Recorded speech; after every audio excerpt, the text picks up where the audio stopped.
Imagine your government cared so much about food quality, they made bad bread illegal. Sounds impossible, right?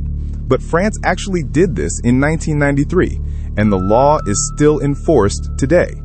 This wasn't about food safety, it was about protecting something far more valuable: cultural identity itself. By the end of this video, you'll understand why this bizarre law makes perfect sense, and you'll question why your country doesn't have laws like this. Let's dive in. The bread crisis nobody saw coming. Picture this. It's Paris in the 1980s. You walk into a boulangerie, that's a French bakery.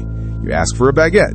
The baker hands you something soft, pale, and boring. It tastes like cardboard. You take a bite and think, seriously? This is the famous French bread everyone talks about? Here's the problem. That fake baguette wasn't unusual. It was everywhere. France was watching its most famous symbol get destroyed, and the enemy wasn't war or time, it was their own industrial food system.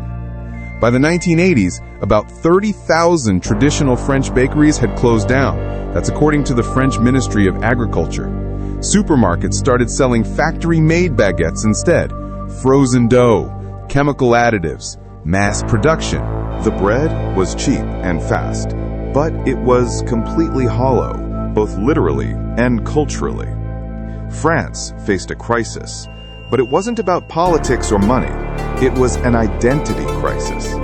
And the government decided to do something remarkable. They passed a law, a bread law. But before we get to that law, you need to understand something important. Bread means something completely different in France than anywhere else on earth.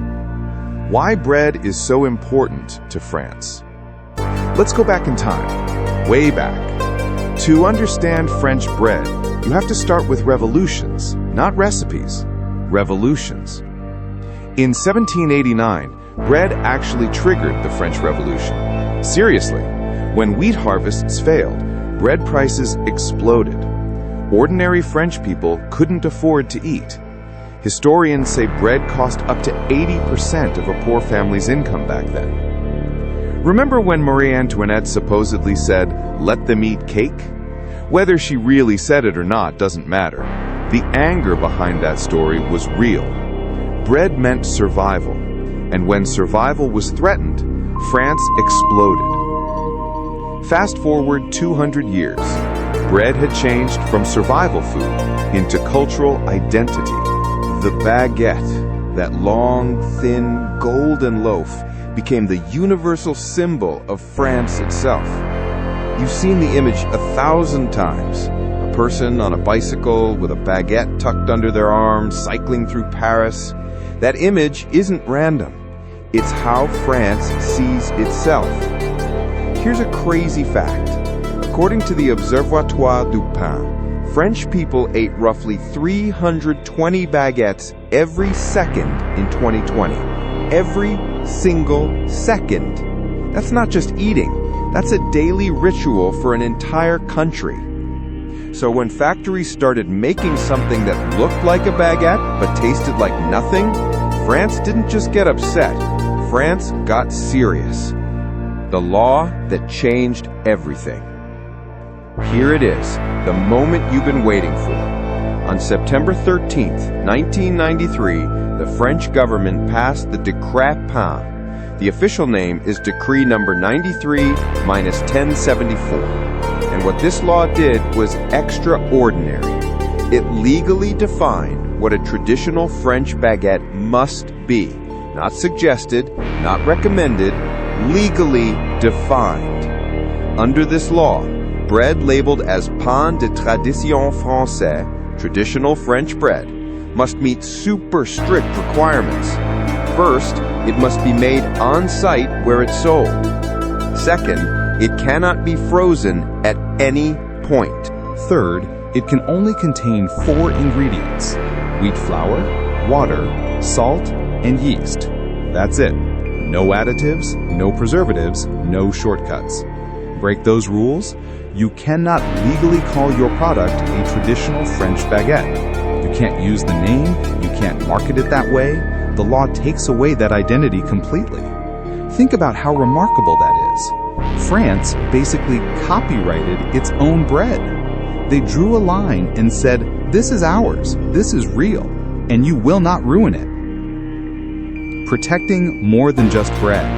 But here's where it gets even more interesting. The law didn't just protect a recipe, it protected the bakers themselves. Only artisan bakers, called boulangers, who follow these rules can call themselves traditional bakers under French law. The law created a protected class of craftspeople, legally recognized cultural guardians. Does the law sound extreme? Maybe. But think about this. What France was actually protecting wasn't just taste, it was memory. It was the smell of your grandmother's kitchen. It was Sunday morning. It was the French Revolution and 800 years of civilization baked into a single loaf. Still think the law's bizarre? Or does it suddenly make complete sense? Did it actually work? Absolutely. After the 1993 law, artisan bakeries made a remarkable comeback. Between 1995 and 2015, the number of traditional bakeries in France stabilized. In many regions, they actually grew. That's according to the French Confederation of Bakery. The industrial bread machine didn't win. The law pushed back hard enough. And France didn't stop there. In November 2022, UNESCO added the French baguette to its list of intangible cultural heritage of humanity. Let that sink in for a second. UNESCO, the organization that protects ancient temples, endangered languages, and sacred traditions, officially recognized a bread loaf as world heritage. France argued that the baguette represents artisanal know-how and living heritage. They said the daily ritual of buying fresh bread matters. The relationship between baker and customer matters. The smell of a warm baguette at 7 a.m. matters. All of that is cultural heritage worth protecting for future generations. And UNESCO agreed. The warning we should all hear. Now, here's the thought that should stop you cold.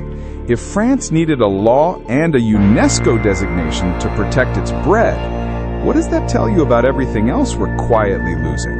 France is the only country that caught it in time. Most cultures aren't that fast. Most cultures only realize what they've lost after it's already gone. The history of the French baguette isn't just a bread story. It's a warning story. And France decided to write the ending differently. Why this matters beyond France. Here's what makes this story completely remarkable, and why it matters far beyond France.